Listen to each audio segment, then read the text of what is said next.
Hey guys, welcome back to my channel.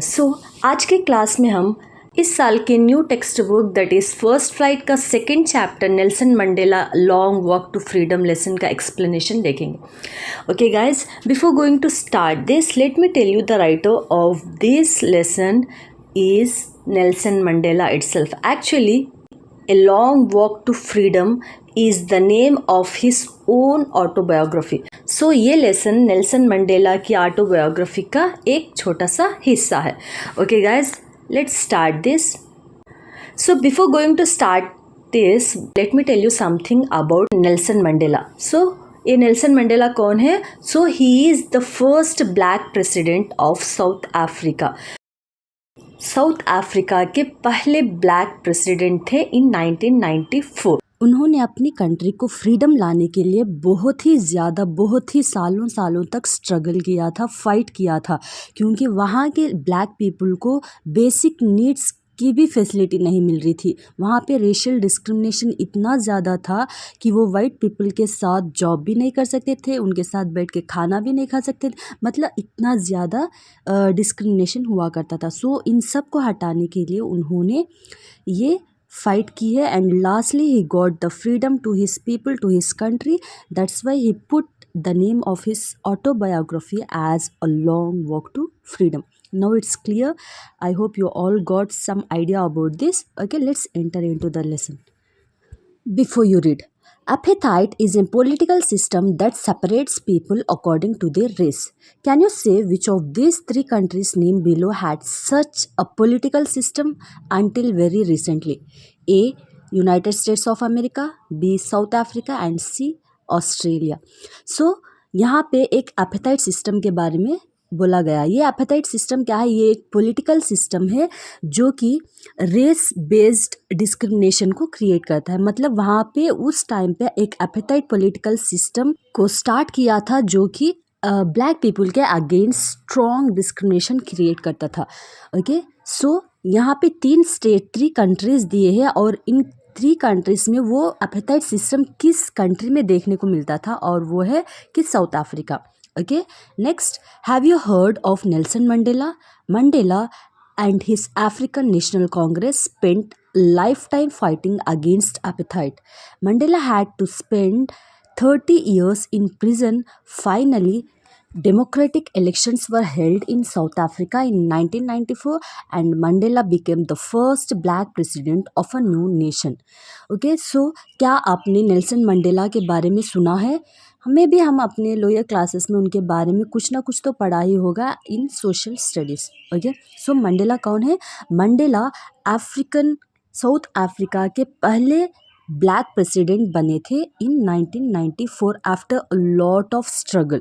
Okay, क्योंकि उन्होंने अपना लाइफ टाइम पूरा उन्होंने एपेटाइट सिस्टम को हटाने के लिए, कम्प्लीटली एंड करने के लिए फ़ाइट किया था और इसके लिए उनको 30 इयर्स तक प्रिजन में भी रखा गया था। और उसके बाद वहाँ पे एक डेमोक्रेटिक इलेक्शंस किए गए थे और उसमें उन्होंने पार्टिसिपेट किया, उसमें जीत के उन्होंने, मतलब उस इलेक्शंस में जीत के वो वहाँ के फर्स्ट ब्लैक प्रेसिडेंट बने। Okay guys, let's see.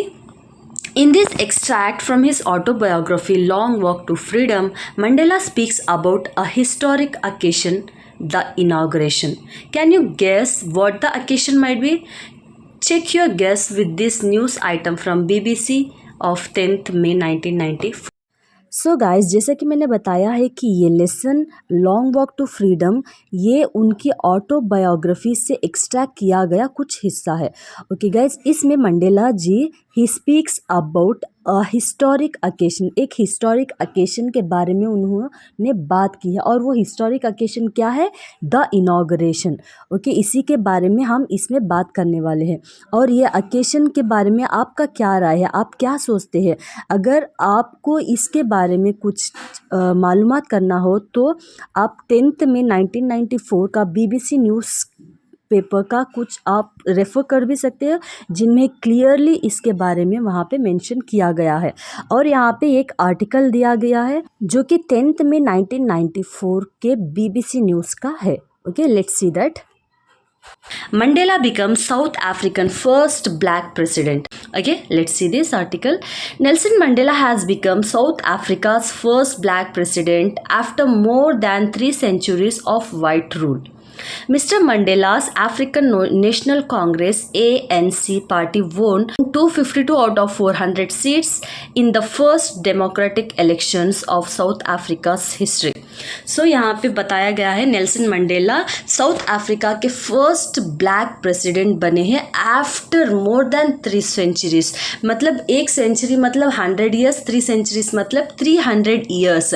मतलब 300 ईयर्स तक साउथ अफ्रीका में वाइट पीपल का रूल हुआ करता था. So after 300 years, after this 300 years Nelson Mandela जो कि एक ब्लैक साउथ अफ्रीकन थे वहाँ के प्रेसिडेंट बने after white rule. So he is the first black man who became the president after white rule for more than 3 centuries.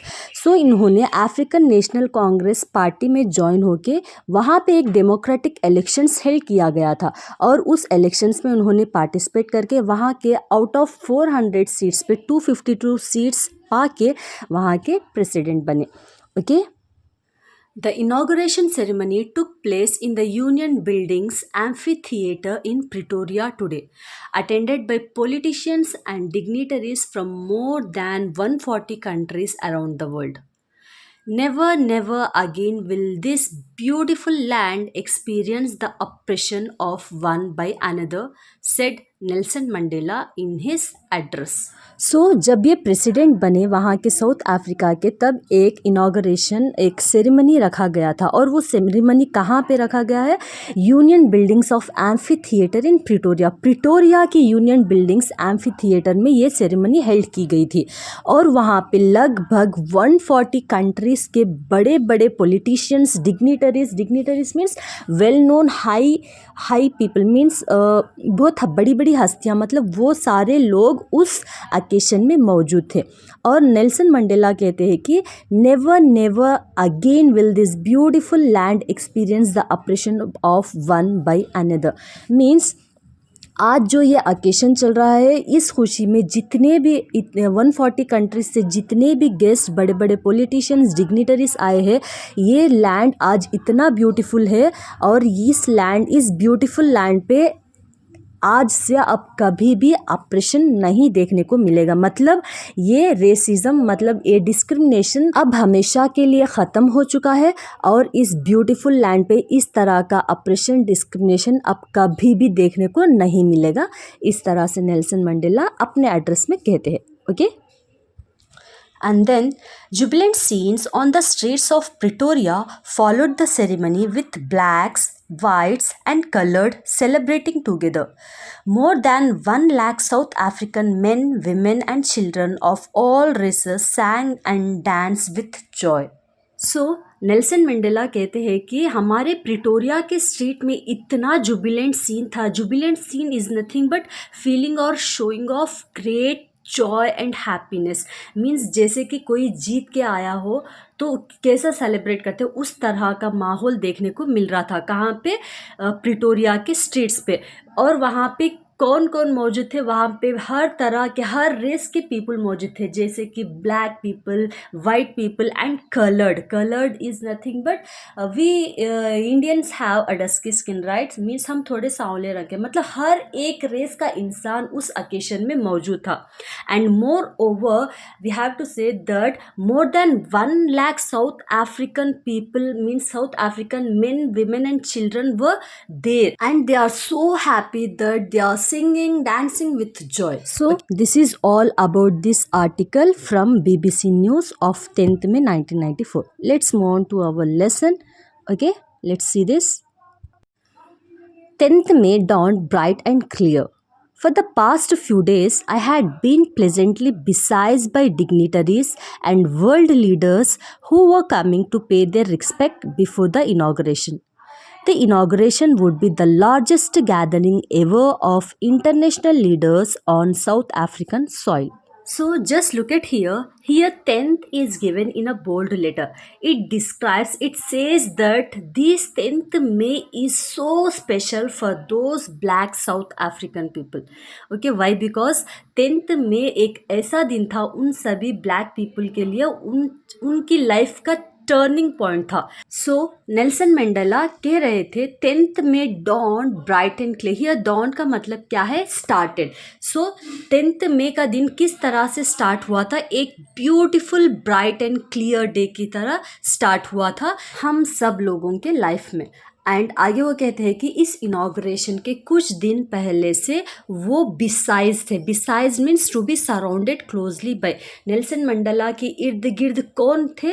मतलब बहुत बड़े लोग, मतलब बड़ी हस्तियाँ, dignitaries, well known people, world leaders, ये सब लोग इनके आसपास घूम रहे थे. मतलब इनके इर्द गिर्द रहना शुरू कर दिया था. और they were paying huge respect to him. Okay, और उनको बहुत इज्जत से वो उनको ट्रीट कर रहे थे. Okay, then he was saying that ये जो इनाग्रेशन हो रहा था और इसमें जो लोग गैदर्ड हुए थे वो इतने सारे थे. मतलब it was the largest gathering ever of international leaders on South African soil. Means अब तक के साउथ अफ्रीकन सॉइल पे ये जो आज इनाग्रेशन में जितने लोग गैदर थे वो सबसे बड़ा गैदरिंग था अब तक की साउथ अफ्रीकन के हिस्ट्री में. और तो और इस इनाग्रेशन की सबसे अच्छी बात क्या है? क्योंकि वहाँ पे इंटरनेशनल लीडर्स आए हुए थे. इंटरनेशनल लीडर्स मतलब वर्ल्ड वाइड जितने भी हमारे लीडर्स हैं वो सभी लोग यहाँ वहाँ पे गैदर्ड थे. Okay, then next, the ceremonies took place in the lovely sandstone amphitheater found by the Union Buildings in Pretoria. So ये जो इनाग्रेशन सेरेमनी है वो कहाँ हेल्ड की गई थी? वो प्रिटोरिया के एक यूनियन बिल्डिंग्स एम्फीथिएटर में इसको हेल्ड किया गया. First you will see the amphitheater, meaning a building without a roof with many rows of seats rising in steps. So ये amphitheater का मतलब क्या है? एक बड़ी सी जगह है, मतलब ओपन एरिया टाइप है, उसके ऊपर कोई रूफ वगैरह नहीं है. जैसे हम स्टेडियम्स में देखते हैं बीच में जो ग्राउंड होता है और आस फिर एक सीट्स रहते हैं, और वो सीट्स किस तरह के रहते? वो एक रेजिंग पोजीशन में रहते, मतलब एक के ऊपर एक इस तरह से सीट्स. सो सेम उसी टाइप का एक एम्फीथिएटर प्रिटोरिया में वहाँ पे इनाग्रेशन सेरेमनी की गई थी. Okay, let's see the next one. For decades this had been the seat of white supremacy and now it was the site of a rainbow gathering of different colors and nations for the installation of South Africa's first democratic non-racial government. So Nelson Mandela बता रहे थे कि यहाँ पे मतलब south African soil पे कई वर्षों तक, कई सालों तक, here decade means 1 decade is equal to 10 years. So इस तरह के कई डिकेट्स तक यहाँ पे वाइट सुप्रीमेसी का राज होता था, मतलब वाइट पीपुल ही जीता करते थे. So now time has change. Now just look at the view of this Pretoria. यहाँ पे एक रेनबो गैदरिंग है. रेनबो गैदरिंग का मतलब क्या है? यहाँ के डिफरेंट कलर पीपल मौजूद थे, मतलब ब्लैक पीपल थे, वाइट पीपल थे, and other race people also gathered in that occasion. And वहाँ पे सभी लोग क्यों मौजूद थे? क्योंकि साउथ अफ्रीकन में पहली बार डेमोक्रेटिक सिस्टम की इंस्टॉलेशन होने वाली थी. डेमोक्रेसी का मतलब क्या है? ये एक पीपल्स गवर्नमेंट है, for the people, by the people end of the people. And इसकी मतलब पीपल्स गवर्नमेंट की आने की खुशी की वजह से यहाँ की गैदरिंग इतनी ब्यूटीफुल थी. एंड यहाँ से अब नॉन रेशियल गवर्नमेंट की का रूल होगा, मतलब ऑल और इक्वल टाइप. ओके, हर एक को same facility, same right, same freedom मिलने वाला इस तरह की गवर्नमेंट का इंस्टॉलेशन था. Okay, let's see the next paragraph. Okay, so on this lovely autumn day I was accompanied by my daughter Zinani. On the podium, Mr. De Klerk was first sworn in as second deputy president. After that means then Thabo Mbeki was sworn in as first deputy president. So ये Nelson Mandela बता रहे थे कि वो inauguration का दिन तो beautiful था ही था, but it was a lovely autumn day. Why he was expressing this here means because Nelson Mandela वो अपनी बेटी के साथ है, अपनी डॉटर जिनानी के साथ उस अकेशन में मौजूद थे. Okay, so on the podium, here podium का मतलब क्या है, स्टेज पे एक डेस्क रखा होता है जहाँ पे जाके लोग स्पीच वगैरह देते हैं, सो उसको हम पोडियम कहते हैं. सो उस पोडियम पे सबसे पहले कौन आए थे, वहाँ के मतलब साउथ अफ्रीकन के सेकेंड डिप्यूटी प्रेसिडेंट जिनका नाम लर्क था, वो आके फर्स्ट प्लेज लेते हैं और कुछ स्पीच वगैरह देते हैं. और उसके बाद किसका चांस आया, उसके बाद चांस आया था first deputy president of South Africa who is Thabo Mbeki. So इनके बाद ये आके और वो स्पीच देने लगे थे. Okay, let's see the next one. When it was my turn, I pledged to obey and uphold the Constitution and to devote myself to the well-being of the Republic and its people. To the assembled guests and the watching world, I said. So first deputy president and second deputy president के बाद Nelson Mandela की turn आती है वहाँ पे podium पे जाने के. सो पोडियम पे जाके वो सबसे पहले इस तरह से प्लेज लेते हैं कि आज से मतलब अभी से मैं ये कसम उठाता हूँ कि मैं अपनी कंट्री के कॉन्स्टिट्यूशन को ओबे करता हुआ और मैं अपने आप को इस कंट्री के पीपल को समर्पित करता हूँ. मतलब मैं इस कंट्री और इस कंट्री के पीपल के लिए मैं हर वो चीज़ करूँगा जो उनके हित में हो. सो इस तरह के से वो प्लेज लेते हुए स्टार्ट करते हैं. और उसके बाद वहाँ पे जो असेंबल्ड गेस्ट थे, मतलब वहाँ पे जो जो लोग आके गैदर्ड थे उस अकेशन पे, उन सभी को और जो दुनिया भर से इनको देख रहे थे, मतलब इस अकेशन को देख रहे थे या फिर सुन रहे थे, उन सभी को एड्रेस करते हुए वो अपनी स्पीच इस तरह से स्टार्ट करते. Let's see that. Today, all of us do, by our presence here, confer glory and hope to newborn liberty. Out of the experience of an extraordinary human disaster that lasted too long, must be born a society of which all humanity will be proud.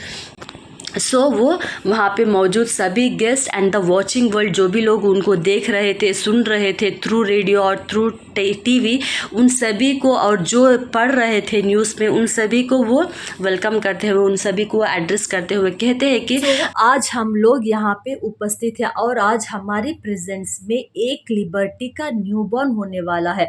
और liberty, what do you mean by liberty? Liberty is nothing but state of being free. जिस तरह से वहाँ black people को अप्रेस करते थे, racial discrimination होता था, सो इन सभी से वहाँ के ब्लैक पीपल को मुक्त किया जाने वाला है, मुक्त करने वाले मतलब फ्री करने वाले उन ब्लैक साउथ अफ्रीकन पीपल को. सो इस तरह की लिबर्टी का न्यूबॉर्न होने वाला है. सो इस लिबर्टी को we are going to conquer का मतलब होता है हियर और गिव. सो उस न्यूबॉर्न लिबर्टी को हम क्या देने वाले हैं? Glory and hope. Glory and hope, this two are the positive words and it means, glory means great pride और else we can say a pleasure, and hope एक अच्छी होप देने वाले हैं कि आज के बाद इस धरती पर कुछ ऐसा डिस्क्रिमिनेशन ना हो. और तो वो कहते हैं कि आज तक हमारी लैंड पे ह्यूमन डिज़ास्टर बहुत ज़्यादा, बहुत एक्स्ट्रा ऑर्डिनरी लेवल तक हुआ है. यहाँ पे ह्यूमन डिज़ास्टर का मतलब क्या है? रेशियल डिस्क्रिमिनेट किया गया है, सेपरेट किया गया है, फ्रीडम्स को सेपरेट किया गया है, मतलब ब्लैक पीपल को कुछ राइट्स और वाइट पीपल को कुछ राइट्स, और बेसिक फैसिलिटीज़ भी ब्लैक पीपल की छीन ली गई. इस तरह का बहुत ज़्यादा ह्यूमन डिज़ास्टर हुआ है और ये बात मैं मानता हूँ और ये बहुत सालों तक चला है. बट आज उन सभी का ख़ात्मा होने वाला है और इसके बाद आज एक ऐसी सोसाइटी की बॉर्न होने वाली है जिस पे हर एक south African will be proud of. मतलब इस तरह की एक न्यू लिबर्टी, न्यू सोसाइटी का जन्म होने वाला है. इस तरह से वो अपनी स्पीच में कहते हैं. Then we who were outlaws not so long ago have today been given the rare privilege to be host to the nations of the world on our own soil. We thank all of our distinguished international guests for having come to take possessions with the people of our country of what is, after all, a common victory for justice, for peace, for human dignity. So आगे वो कहते हैं कि here first we'll see the meaning of we who were outlaws. We who were outlaws का मतलब है because of its policy of apartheid, many countries had earlier broken off diplomatic relations with South Africa. So here Mandela कहते हैं कि जिस तरह का यहाँ पे डिज़ास्टर और डिस्क्रिमिनेशन हुआ करता था, इसकी वजह से हमारे कंट्री मीन्स साउथ अफ्रीकन से बहुत सारे अदर कंट्रीज ने अपना रिलेशन ब्रेक कर लिया था। मतलब उनको हमारे कंट्री का जो भी सिस्टम था, जो भी एपिटाइट सिस्टम था, इसकी वजह से वो हमसे बॉन्ड नाता तोड़ लिया था। पर आज मुझे एक इतना अच्छा प्रिविलेज मिला है टू बी होस्ट करने का, और मैं सभी को थैंकफुल करता हूँ कि आज तक जो कुछ भी हुआ है उसको हम साइड रखते हुए, और आज ये मैं आपको दिलासा देता हूँ कि आज के बाद हमारी सॉइल पर इस तरह का डिस्ट्रैक्शन, इस तरह का डिस्क्रिमिनेशन कभी भी नहीं होने वाला है। एंड वो उसके बाद कहते हैं कि और मैं आप सभी का दिल से शुक्रगुजार हूँ कि आप सब लोग इस ख़ास मौके पे यहाँ पे उपस्थित है। और ये सिर्फ हमारी कंट्री की विक्ट्री नहीं है, ये एक कॉमन विक्ट्री है, हम सब की विक्ट्री है। किसके ऊपर? किसके लिए? For justice, for peace and for human dignity. सच्चाई के लिए, शांति के लिए, और human dignity means self respect, हर एक की ये कॉमन विक्ट्री है। इस तरह से वो थैंकफुल फील करते हुए कहते हैं। Okay, then we have at last achieved our political emancipation. We pledge ourselves to liberate all our people from the continuing bondage of poverty, deprivation, suffering, gender and other discrimination.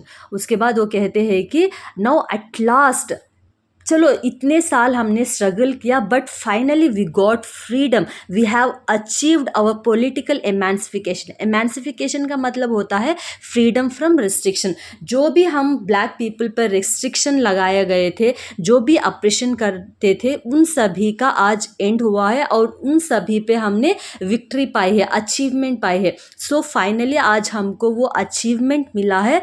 सो आज हम सिर्फ मैं ही नहीं, मेरे साथ साथ आप सभी लोग मीन्स हम सब आज प्लेज करते हैं to our self that to liberate, that to free our people, that to free all our country people from किस चीज़ से वो फ्री करना चाहते हैं? बॉन्डेज, उन चेन से, उन बंधनों से जो कि पावर्टी में, डिप्रिवेशन में, सफरिंग में, जेंडर में और अदर डिस्क्रिमिनेशन जो कुछ भी हुआ करता था, इन सभी से हम अपने पीपल को मुक्त करेंगे।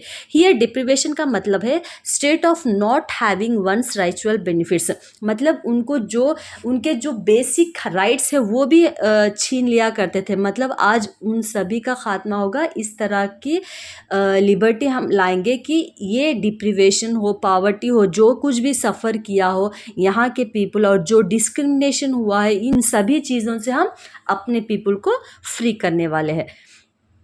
And then never and never again shall it be that this beautiful land will again experience the oppression of one by another.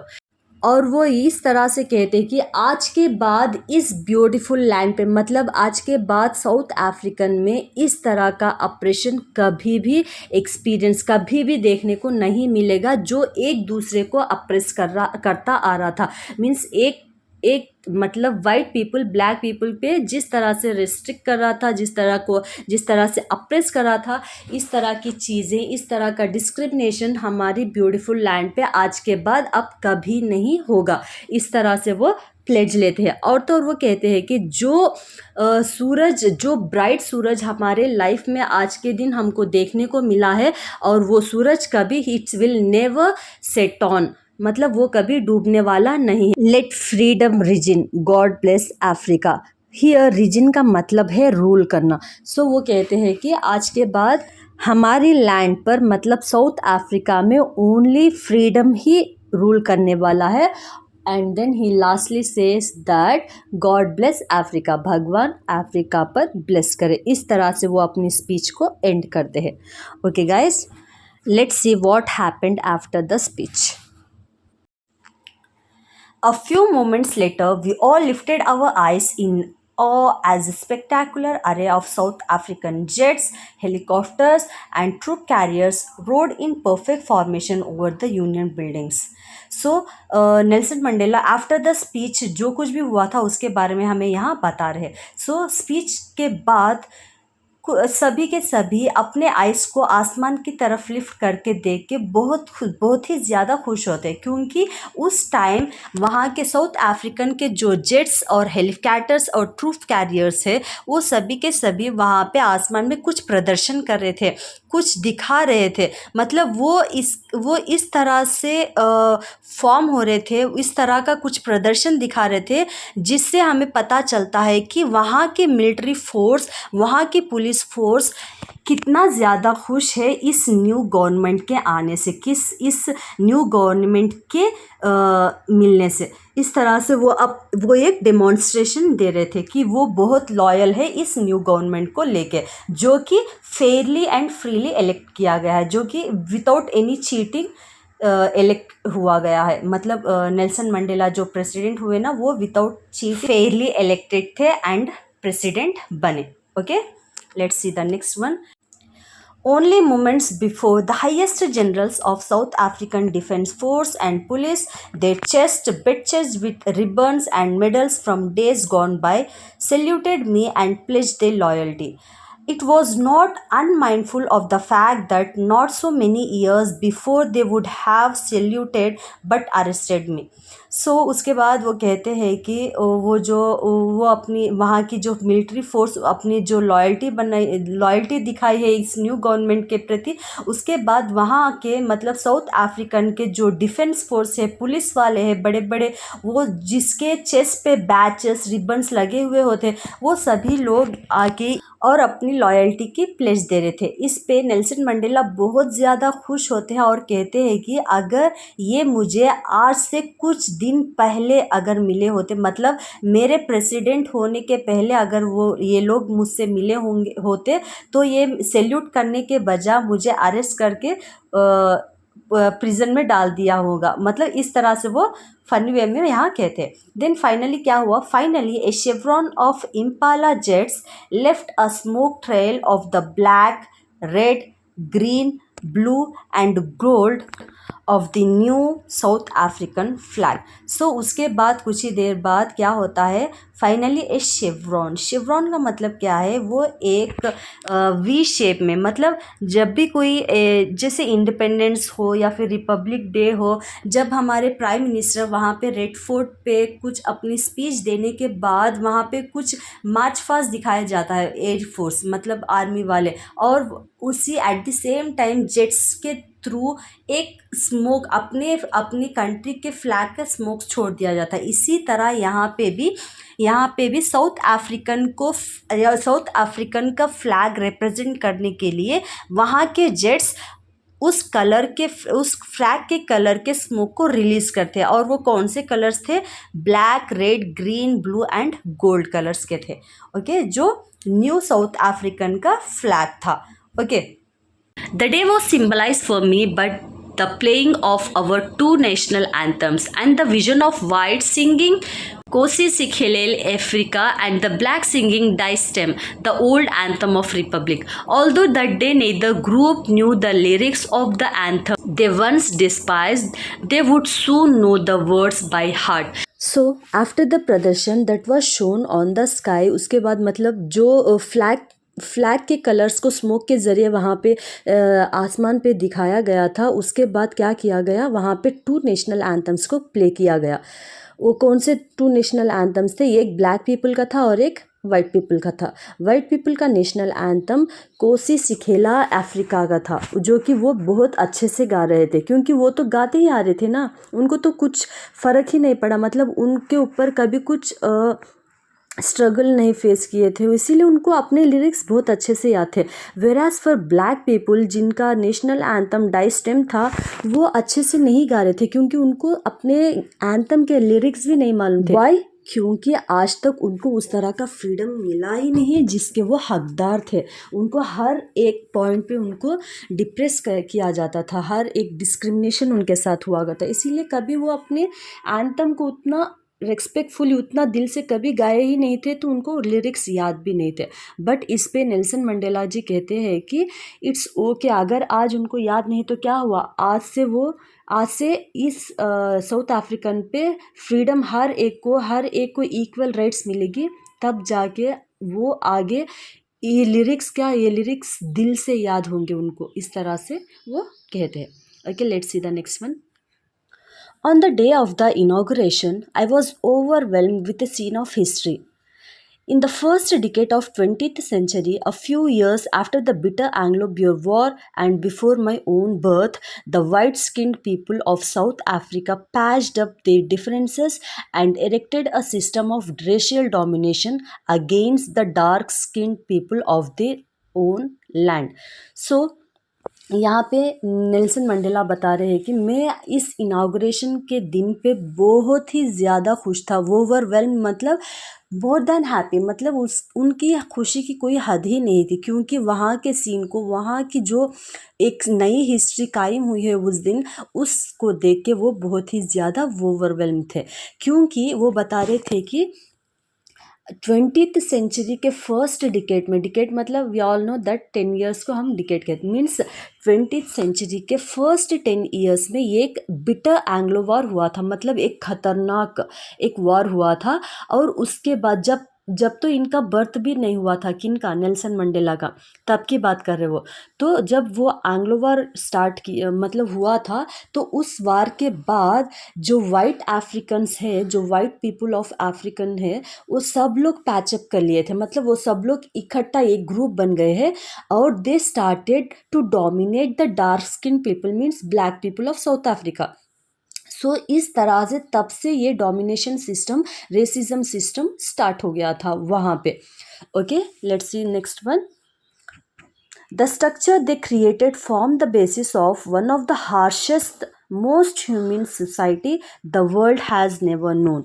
So उसके बाद वो बता रहे हैं कि वो नज़ारा इस तरह का था, बहुत ही ख़तरनाक, हार्शेस्ट मतलब बहुत ही ख़तरनाक था। हियर सुपरलेटिव डिग्री का यूज़ किया गया, the plus verb plus EST form, okay, sorry, adjective plus EST form which is a superlative degree here. So बहुत ही खतरनाक नज़ारा था तब का, और वो एक इनह्यूमन था, मतलब उसमें कोई इंसानियत ही नहीं थी उन वाइट पीपल्स में। जिस तरह से वो उनको अप्रेस कर रहे थे, उनको दबा रहे थे, उनके हर एक फ्रीडम को छीन रहे थे, ये बहुत इनह्यूमन एक्टिविटी थी। Okay, let's see next one. Now, in the last decade of 20th century and my own 8th decade as a man, the system had been overturned forever and replaced by one that recognized the rights and freedom of all peoples regardless of the color of their skin. So, यहाँ Mandela बता रहे हैं कि जिस तरह से 20th century के first decade में आफ्टर द एंग्लो वॉर ये सिस्टम शुरू हुआ था, एपिथाइट सिस्टम, जो डिस्क्रिमिनेशन सिस्टम शुरू हुआ था हमारी कंट्री पे, आज उसी दौर, मतलब आज उसी सेंचुरी, मीन्स 20th सेंचुरी के लास्ट डिकेड में आज ये पूरी तरह से हमेशा के लिए ख़त्म होने वाला है। जब तो मैं पैदा भी नहीं हुआ था, मतलब मेरी बर्थ भी नहीं थी, आज जब ये ख़त्म हो रहा है तो मैं आज एक 8th डिकेड का हूँ, means 8 × 10 80 years, okay, as a man हूँ। सो आज के बाद इस तरह का सिस्टम हमारे साउथ अफ्रीकन सॉइल पे कभी भी नहीं होगा। अगर ये साउथ अफ्रीकन अगर जाना जाएगा तो हर एक के लिए, मतलब जाना जाएगा तो यहाँ के राइट्स एंड फ्रीडम्स के लिए जाना जाएगा आगे से, क्योंकि यहाँ पे हर एक people regardless of their skin and colour, हर किसी को इक्वल राइट्स, इक्वल फ्रीडम मिलने वाला है। Okay, let next.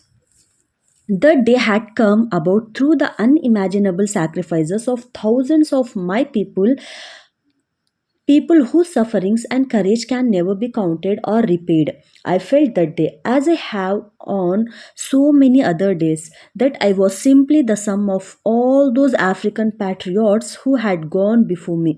So यहाँ पे ये बता रहे हैं कि आज जो ये दिन हमको देखने को मिल रहा है, ये ब्यूटीफुल दिन हमारे ज़िंदगी में आया है, इसके हकदार कौन है, मतलब इसके पीछे किनका हाथ है? इनके पीछे बहुत बड़े थाउजेंड्स पीपल के अनइमेजिनेबल सैक्रिफाइसेस है। उन्हीं के सैक्रिफाइसेस, उन्हीं की ब्रेवनेस की वजह से आज हमें ये दिन देखने को मिल रहा है। और तो और वो इतना अपने आप को स्ट्रगल किया, आपने इतना फाइट किए हैं यहाँ पे फ्रीडम लाने के लिए, आज वो नहीं है। मतलब वो जो अफ्रीकन पैट्रियट्स है जो इस कंट्री के लिए लड़ पड़े थे दूसरों के मतलब वाइट अफ्रीकन से, आज वो भले ही ना हो बट उनके सैक्रिफाइसेस का ये रिजल्ट है, इस तरह से वो कह रहे हैं। Then that long and noble line ended and now began again with me. I was pinned that I was not able to thank them, and that they were not able to see what their sacrifices had wrought. So वो बता रहे थे कि वो जिस तरह से लड़ रहे थे, स्ट्रगल कर रहे थे, मतलब फाइट कर रहे थे, वो नोबल लाइन शायद कुछ टाइम के बाद ख़त्म हो चुकी थी, बट आफ्टर मी मीन्स मेरे साथ अब फिर ये स्टार्ट हो गई है, तभी जाके हमको ये मिला है। और वो कह रहे हैं कि मैं कितना ज़्यादा दुखी हूँ इस बात को सोच को, जिनका हाथ था ये फ्रीडम लाने के लिए, आज वो नहीं है। तो मैं उन सभी का शुक्रगुजार हूँ, उन सभी को मैं अपना ग्रैटिट्यूड एक्सप्रेस कर रहा हूँ। वो ये खूबसूरत दिन देखने के लिए वो आज नहीं है। That they sacrifices had wrought का मीनिंग क्या है? डन और अचीव्ड। आज जो कुछ भी हमें अचीवमेंट मिली है, फ्रीडम मिला है, वो उन्हीं की वजह से मिला है, बट वो देखने के लिए वो लोग नहीं है। इसलिए I am very grateful to those people who have sacrifice their lives for the freedom of this country. इस तरह से उनका मानना है, मतलब बोल रहे हैं। Okay, next. The policy of appetite create a deep and lasting wound in my country and my people. All of us will spend many years, if not generation, recovering from that profound hurt. But the decades of oppression and brutality had another unintended effect, and that was that it produced the Oliver Thampos, the Walter Sissulas, the Chief Lutillis, the Yusuf Dadus, the Bram Fishers, and the Robert Subukes of our time, men of such extraordinary courage, wisdom, and generosity that their like may never be known again. So here Nelson Mandela बता रहे हैं कि जिस तरह से, मतलब अब तक, मतलब आज के दिन से पहले जितना भी यहाँ के ब्लैक पीपल ने जो डिस्क्रिमिनेशन फेस किया है, और जो इनके ऊपर ऑपरेशन रिस्ट्रिक्शंस लगे थे, इनके घाव हम लोगों पर इतने ज़्यादा है कि वो शायद भरने में बहुत टाइम लगेगा। मतलब the wound that they have faced in their lifes, वो घाव भरने के लिए बहुत सारा टाइम लग जाएगा। बट आज से जो नई न्यू गवर्नमेंट आई है, इसमें ये इतना सारा इन्जॉय, मतलब इतना सारा हैप्पीली इन्जॉय कर सकते हैं। शायद वो अपने वूंड को थोड़ा बहुत भुला दे, शायद। मैं I am not talking about the generations, but वो कुछ साल तक तो इस नई गवर्नमेंट को इन्जॉय कर सकते हैं और वो फ्री से जी सकते हैं, इस तरह से उनका मानना था। और ये कह रहे हैं कि यहाँ पे जिस तरह का जुल्म हुआ था, जिस तरह की ब्रूटैलिटी हुई थी, जिस तरह का रेशियल डिस्क्रिमिनेशन हुआ करता था, इसी के वजह से शायद यहाँ पे कुछ ऐसा एक्स्ट्रा ऑर्डिनरी पीपल ने बर्थ लिया है, so that they can fight, so that they can raise their voice against that apartheid system. और वो कौन से लोग हैं? Oliver Tambos, Walter Sisulus, chief Luthulis, the Yusuf Dados, the Bram Fishers and the Robert Subukes. So ये सभी लोग हमारे टाइम के सबसे best, extra ordinary, courageous, bravest and wisdom मतलब ऑफकोर्स नॉलेज, मतलब इतने अच्छे ये जो लोग हैं, इन्हीं के पिक्चर्स है। Just see this. So this are all the great mens on South African soil, और शायद इन जैसे अब कभी नहीं आएंगे। और आगे वो कहते हैं perhaps it requires such depth of operation to create such heights of character. My country is rich in the minerals and germs that lie beneath its soil, but I have always known that its great wealth is its people, finer and truer than the purest diamonds. So आगे Nelson Mandela बता रहे हैं कि जिस तरह से उन्होंने अपनी ब्रेवनेस दिखाई, करेजियस दिखाया था इसके प्रति, इसके अगेंस्ट आवाज़ उठा के, इस ब्रुटैलिटी के मतलब वो शायद इतने उन लोगों से इतने अप्रेस्ड हो गए थे जब जाके शायद इनका कैरेक्टर लेवल उतना बढ़ चुका था। मतलब वो शायद उनको इतने सारे गहरे घाव लगे थे, शायद इसी की वजह से उनमें से एक करेजियस मैन बाहर निकल के आया। तो इस तरह से वो इन लोगों के बारे में बता रहा। और तो वो कह रहे कि मेरी कंट्री मतलब south African country is known for rich in minerals and germs, but अगर मैं कहूँ इन मिनरल्स और जर्म्स से ज़्यादा ख़ास ये लोग हैं जो अपनी आवाज़ बुलंदी से उठाई है। सो ये लोग कोई प्योर डायमंड से कम नहीं है, and these people are the purest diamonds of our South African country. Okay, let's see the next one.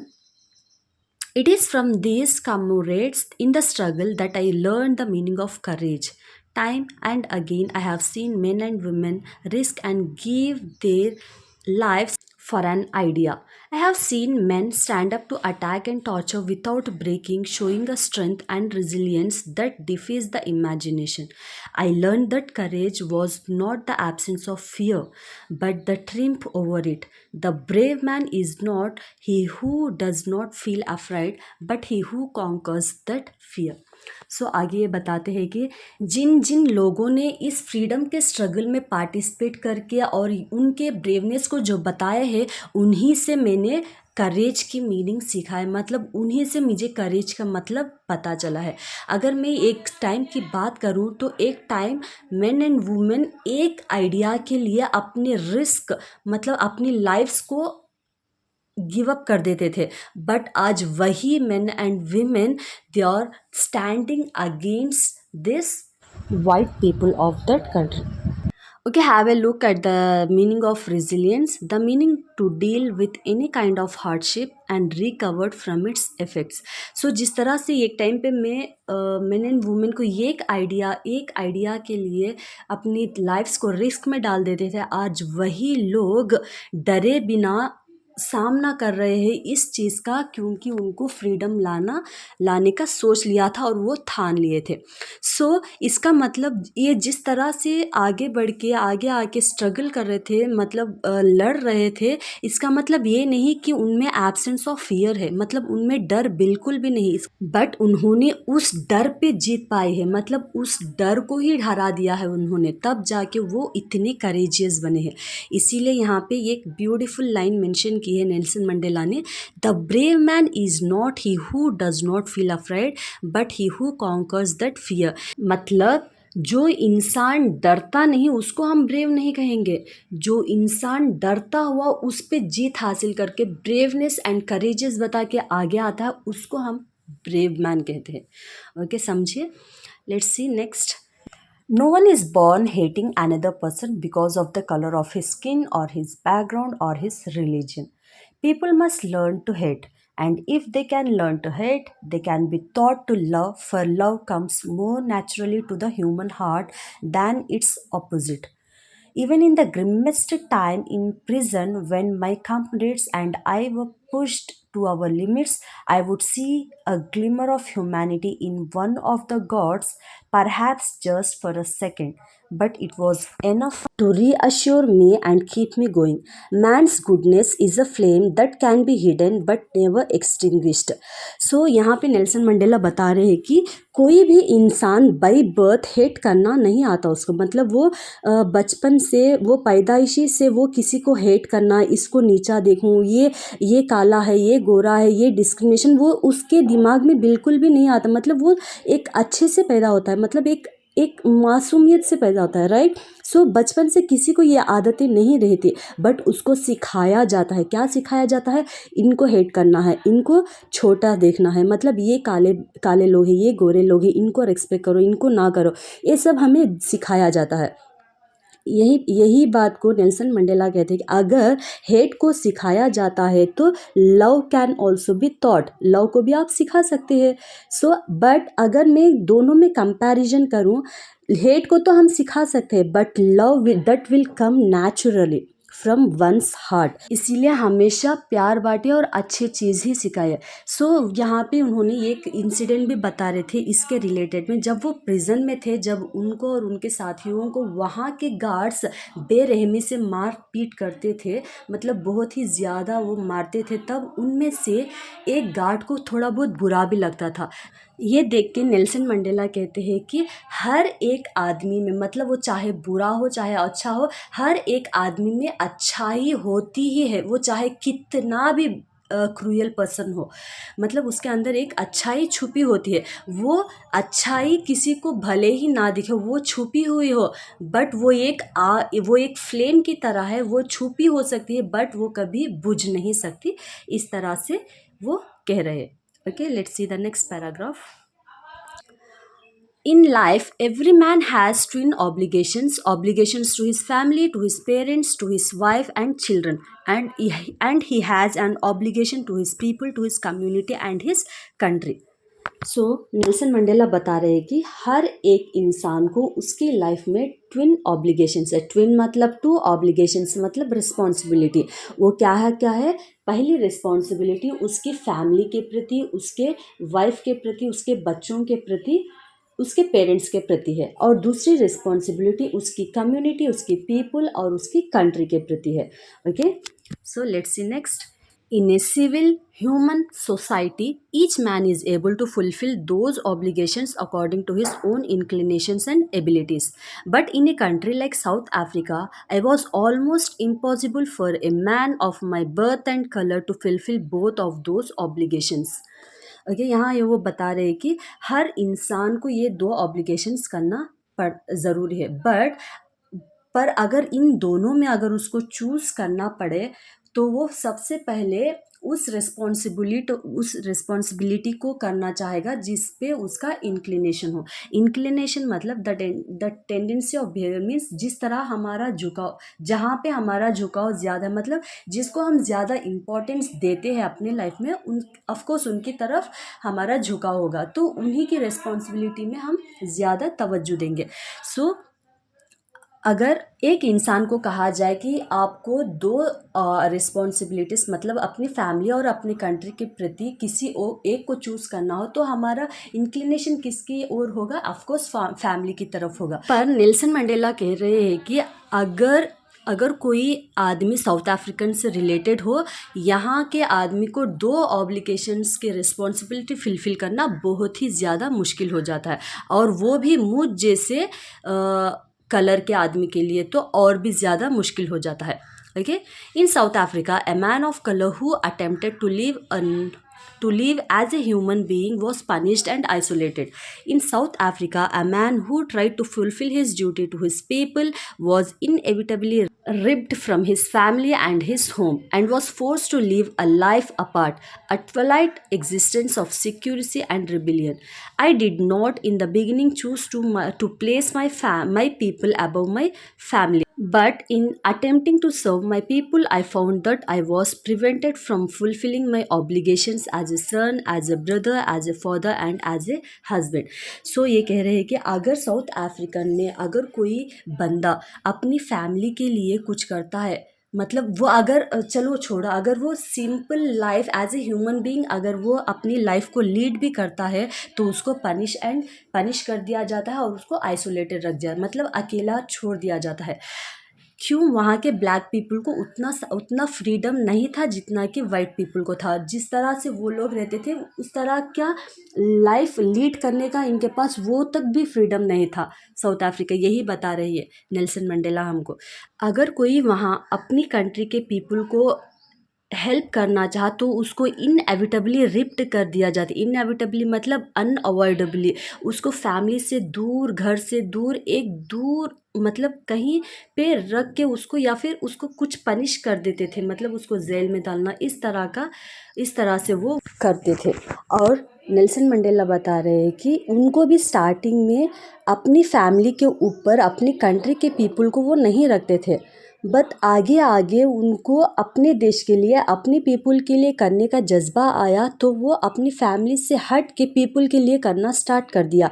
तब वो पीपल के लिए करना स्टार्ट कर दिया तो ये बता रहे हैं कि मैं as a son, as a brother, as a father and as a husband responsibilities करने में नाकाम रहा। मतलब मैं फुलफ़िल ही नहीं कर पाया अपनी फैमिली के प्रति जो भी मेरे रिस्पॉन्सिबिलिटीज़ थे। कब? जब वो अपनी पीपल के लिए करना स्टार्ट किया। Okay, let's see next paragraph. I was not born with a hunger to be free. I was born free, free in every way I could know. Free to run in the fields near my mother's hut, free to swim in the clear stream that ran through my village, free to roast meals under the stars and ride the boat backs of slow moving bulls. As long as I obeyed my father and my abided by the customs of my tribe, I was not troubled by the loss of man और God. सो ये बता रहे हैं कि वो बचपन से उनमें वो फ्रीडम की भूख नहीं थी, क्योंकि वो बचपन से फ्री थे, ऐसा उनका मानना था। क्योंकि वो फ्री इसलिए थे क्योंकि जब वो छोटे थे तब उन्हें जहाँ पर जाना, जहाँ पे जाके खेलना, मतलब वो अपनी मदर्स के हट के जो फील्ड्स है, उनके जो हट के आगे जो फील्ड्स है, वहाँ पे जाके घूमना फिरना, खेलना, मस्ती करना, वहाँ पे जाने का उनको फ्रीडम था। और उनके विलेज में जो क्लियर स्ट्रीम है, जो रिवर में है, वहाँ पे जाके स्विम करना, उसके लिए भी उनको फ्रीडम था। और स्टार्स के अंडर, मतलब नाइट टाइम्स में स्टार्स के अंडर मील्स को बनाना, बुल्लक कार्ट्स को रन करना, मतलब वो चलाना, उन सभी में उनको फ्रीडम था। तब उनको लगा ही नहीं था कि मुझे फ्रीडम नहीं था, क्योंकि वो तो छोटे थे ना, इसीलिए। और उसके बाद जैसे जैसे और उन सब में इनको फ्रीडम क्यों था? क्योंकि वो अपने फादर और अपने ट्राइब के जो कुछ भी रूल्स है उसको फॉलो करते थे। मतलब जहाँ तक जाना, मतलब उसके आगे नहीं, मतलब ये एक हद रहती ना, मतलब इसके आगे नहीं जाना। जब हम उस तरह के रूल्स को फॉलो करते हैं तो हमको फ्रीडम ही लगेगा। Okay, let's see the next. I was only when I began to learn that my boyhood freedom was an illusion, when I discovered as a young man that my freedom had already been taken from me, that I began to hunger for it. At first, as a student, I wanted freedom for myself, the transitory freedom of being able to stay out at night, read what I pleased, and go where I chose. Later, as a young man in Johannesburg, I yearned for the basis of honorable freedoms of achieving my potential, of earning of my keep, of marrying and having a family, the freedom not to be obstructed in a lawful way. जब ये थोड़े बड़े हो गए तो उनका freedom की ख्वाहिश थोड़ी अलग हो गई थी। जब उनको पता चला कि वो मेरी जो कुछ भी मेरी वो फ्रीडम, जिसको मैं फ्रीडम समझ रहा था, मतलब खेतों में खेलना, रिवर के पास जाके स्विम करना, मतलब अंडर द स्टार्स कुक करना, ये सब मैं जो इसको फ्रीडम समझ रहा था, ये सब एक झलावा है, मतलब इल्यूजन है। Illusion is nothing but something that appears to be real but not. जिसको मैं रियल फ्रीडम समझता था वो रियल नहीं था, वो तो हर किसी को मिलता ही है ऑफ कोर्स। सो ये इसका पता इनको कब लगा? जब वे थोड़े से बड़े हो गए। उसके बाद वो कह रहे कि उसके बाद जब मैं एक स्टूडेंट लाइफ में एंटर हुआ तब मुझे फ्रीडम चाहिए था अपने लिए। सो वो किस तरह का फ्रीडम चाहते थे जब वो स्टूडेंट लाइफ में थे? तो वो चाहते थे कि मैं नाइट आउट्स करूं, मतलब बाहर जाऊं, घूमूं फिरूं, और जो मेरा मन चाहे मैं वो बुक रीड करूं, जहां मैं चाहूं वहां मैं जाके स्टे करूं। इस तरह का वो फ्रीडम चाहते थे। क्यों? वो तो एक ट्रांसपिटरी फ्रीडम, ट्रांसपिटरी मीन्स नॉट परमानेंट। क्या ये हम लाइफ लॉन्ग कर सकते हैं? नहीं कर सकते। वो एक एज के साथ साथ हमारे जो ख़यालात है वो बदलते रहते। इस तरह से वो कहते जब वो यंग मैन बने हैं तब वो मतलब स्टूडेंट लाइफ के आगे जब वो यंग मैन मतलब उनके फ्रीडम की ख्वाहिश अलग थी। जब उनको किस तरह का फ्रीडम चाहिए था, जहाँ मेरी मर्ज़ी हो वहाँ मैं जाके जॉब करूँ, वहाँ से मेरी अर्निंग हो, उसके बाद मेरे मनपसंद की शादी हो, उसके बाद मेरी फैमिली हो, और मेरे इस फ्रीडम में कोई लॉ का कोई इंटरफियर नहीं चाहिए। इस तरह का वो फ्रीडम चाहते थे। इस सब से हमको क्या लगता है कि उनको बचपन से एक फ्रीडम की चाहत, एक फ्रीडम की हंगर नहीं थी। ये सब कब मालूम पड़ा है इनको, तब वो थोड़े मेच्योर लेवल के हो गए थे, तब वो देख रहे थे वो डिस्क्रिमिनेशन, वो differences among whites and blacks, तब जाके उनमें वो फ्रीडम की हंगर आई। और वो क्या है, let's see the next paragraph. But then I slowly saw that not only was I not free, but my brothers and sisters were not free. I saw that it was not just my freedom that was curtailed, but the freedom of everyone who looked like I did.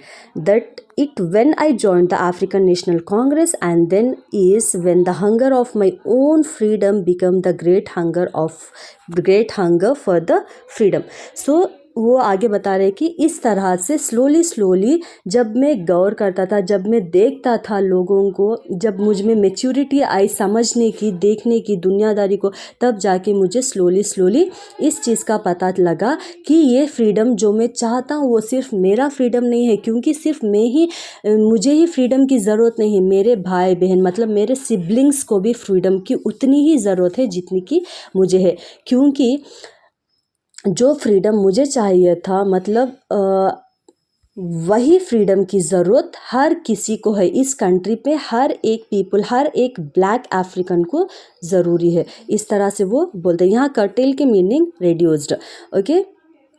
Then वो आगे कहते हैं कि इसीलिए इसके बाद तभी मैंने सोच लिया था कि मैं अब से फ्रीडम के लिए स्ट्रगल करूँगा, फ्रीडम के लिए आवाज़ उठाऊँगा, फाइट करूँगा।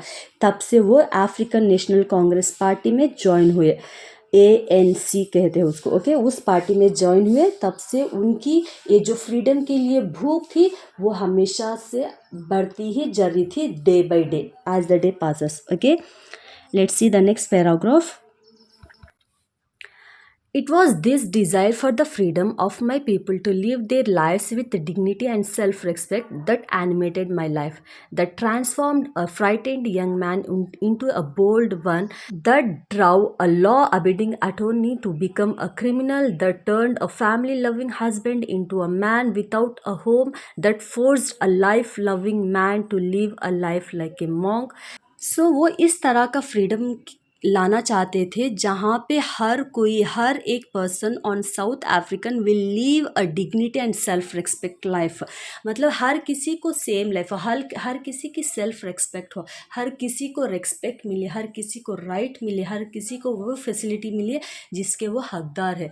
इस तरह का वो फ्रीडम चाहते थे, और यही फ्रीडम के लिए यही करेजियस ने उनको टोटली चेंज कर दिया, उनकी टोटल पर्सनैलिटी ही चेंज हो गई।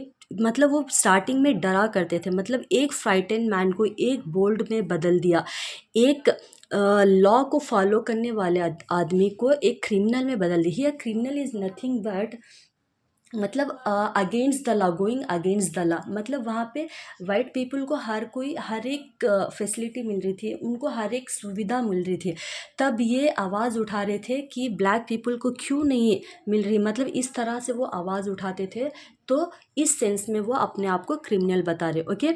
देन एक फैमिली लविंग हस्बैंड को एक विदाउट होम आदमी की लाइफ जीना सिखा दिया। मतलब वो फैमिली से दूर जेल में बिता रहे थे कई साल, इस तरह से उनमें चेंजेस आए। और तो और एक फैमिली लविंग हस्बैंड को एक मॉन्क जैसी लाइफ जीना सिखा दिया था। मतलब एक केयरिंग एंड लविंग हस्बैंड को मॉन्क के मतलब क्या है, दुनियादारी छोड़ के, एक सन्यासी बोलते ना, जो वर्ल्डली लाइफ को छोड़ के अकेले जीते। मतलब इस तरह का इतने सारे चेंजेस उनमें देखने को मिल गए थे। मतलब यही बता रहे थे कि मेरे में इतने सारे चेंजेस आ गए।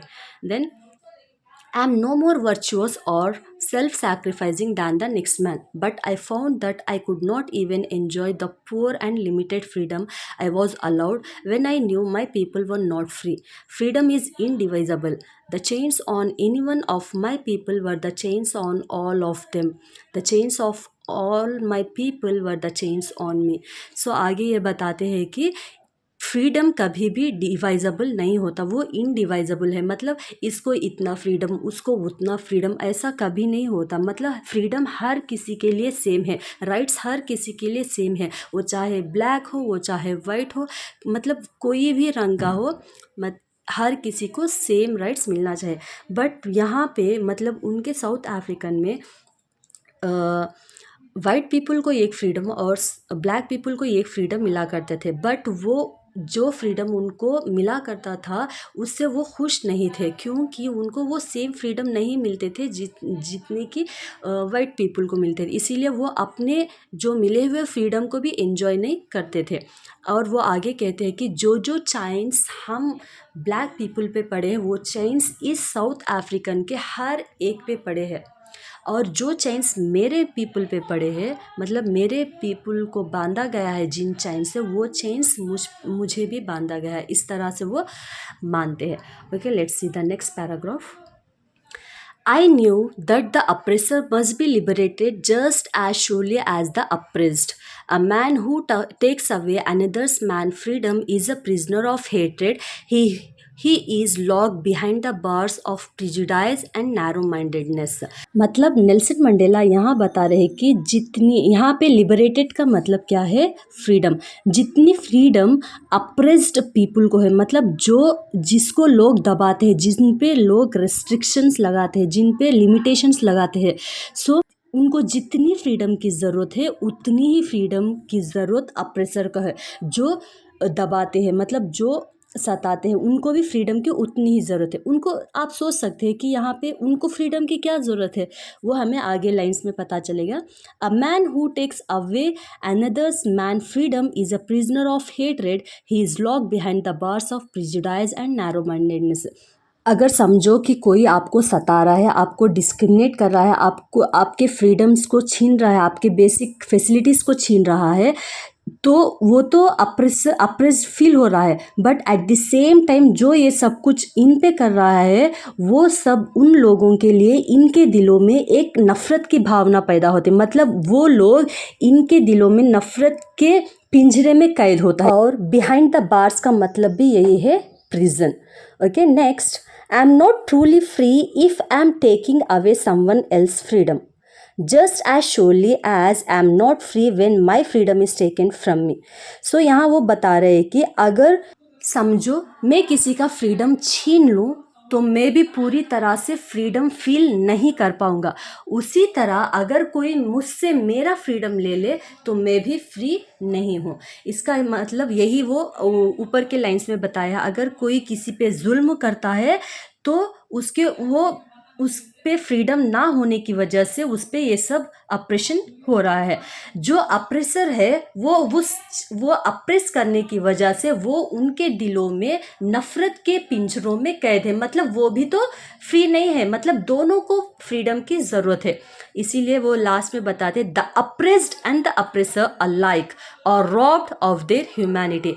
उसी तरह अप्रेस और अप्रेसर, अप्रेस्ड एंड अप्रेसर, दोनों के दोनों सेम है, दोनों को भी फ्रीडम नहीं है, दोनों एक जैसे हैं।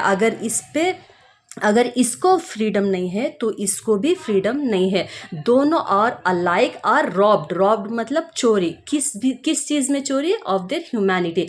अगर इनके ऊपर जुल्म हो रहा है तो इनको ये चोट देकर वो भी अपनी ह्यूमैनिटी पर दाग लगा रहे, उनकी भी ह्यूमैनिटी कहीं ना कहीं वो खो रहे हैं। इसीलिए अगर कंट्री में फ्रीडम की ज़रूरत है, अगर कंट्री एक शांति में रहे तो फ्रीडम की सभी को ज़रूरत है, whether they are white people or else black people.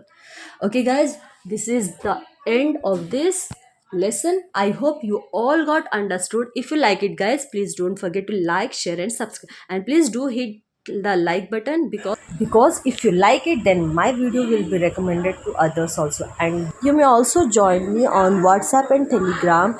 There also I will be in touch with you. And thank you so much. Bye bye, take care.